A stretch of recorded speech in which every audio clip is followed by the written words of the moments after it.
उस लड़की के दरवाजे पे ही उसको दफना दिया गया? हाँ, दरवाजे पर। तो वहाँ वो घर वालों ने विरोध नहीं किया इसका? नहीं, वो लोग सामने आए थे उस समय जब? नहीं, सब भाग गया, सब भाग गया। हम लोग 4-5 आदमी गए दफनाने के लिए।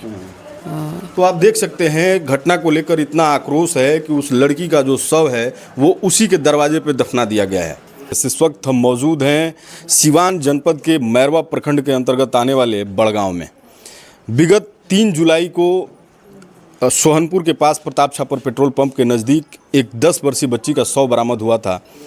शुरुआती दौर में पुलिस को उस शव की पहचान करना थोड़ा मुश्किल लग रहा था, लेकिन बनकटा पुलिस ने बड़ी तत्परता दिखाते हुए लगभग 2 घंटे के अंदर ही शव की पहचान बड़गांव में रहने वाली खुशी कुमारी के रूप में कर लिया।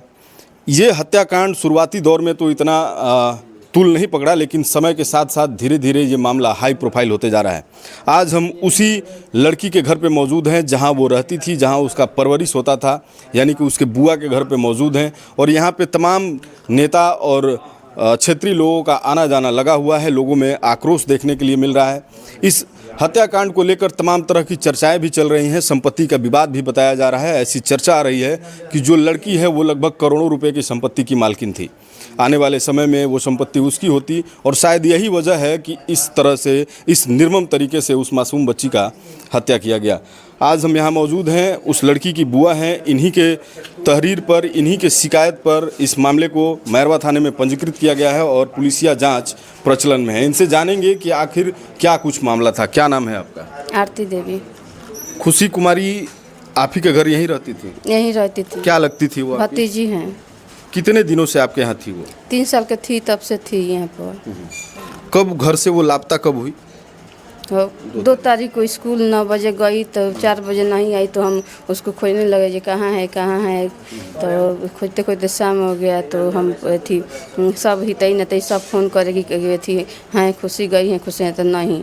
तब रात हो गया, तो हम सुबह फिर स्कूल पर गए कि खुशी कहाँ है, खुशी गुम हुई है स्कूल से। तो सर लोग बोले कि गुम हुई हो तो हम लोग क्या करें, थाने पर जाओ। तो थाने पर गए तो एप्लीकेशन दिए। एप्लीकेशन देने के बाद पुलिस जांच करने आए यहाँ पर। उसके बाद पुलिस सब चल गए, तो 6 बजे पता चला कि सोहनपुर में तुम्हारी बच्ची हैं, आकर ले जाओ। अच्छा, आप जब विद्यालय गई तो विद्यालय के लोगों ने कहा कि गुम हो गई हैं तो हम क्या करें? हाँ, गुम हो गए तो हम क्या करें, थाने पर जाओ। विद्यालय के लोगों का ये कहना कि बच्ची गुम हो गई है तो हम क्या करें, ये अपने आप में ही सोचने वाली बात है। कहीं ना कहीं विद्यालय प्रशासन की भी लापरवाही इसमें साफ तौर पे नज़र आ रही है। बच्ची यदि विद्यालय में गई तो विद्यालय से कैसे बच्ची को उठा लिया गया, ये भी एक बहुत बड़ा सवाल है। विद्यालय प्रशासन अपनी जिम्मेदारियों से मुंह नहीं मोड़ सकता है।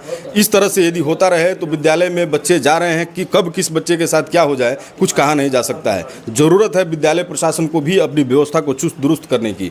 जब आपको पता चला कि खुशी की मौत हो गई है तो आप लोग वहाँ मौके पर कब गए? उसी दिन गए? उसी दिन गए। उसका अंतिम संस्कार कैसे हुआ? हाँ, उसके दरवाजे पर। उसके दरवाजे पर ही? दरवाजे पर ही। हाँ, दफना दिए? दफना दिए। उसका घर, वो तो आपके यहाँ अपने बुआ के घर रहती थी, उसका घर कहाँ था? उसका उपाध्यक्ष पर घर था।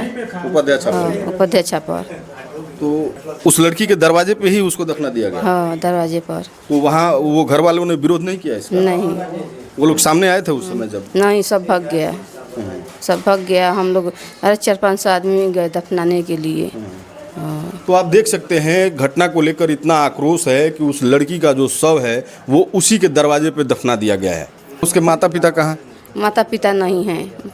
माता पिता नहीं है तभी लेकर हम पोसे हैं। माता अथी उसका पापा मर गए तो उसको मम्मी छोड़कर चली गई, तो हम लेकर यहाँ पोस रहे। अच्छा, अब क्या आप लोग चाहते हैं, क्या मांग है पुलिस प्रशासन से? हम लोग का यही मान है कि वो लोग का फांसी सज़ा मिले।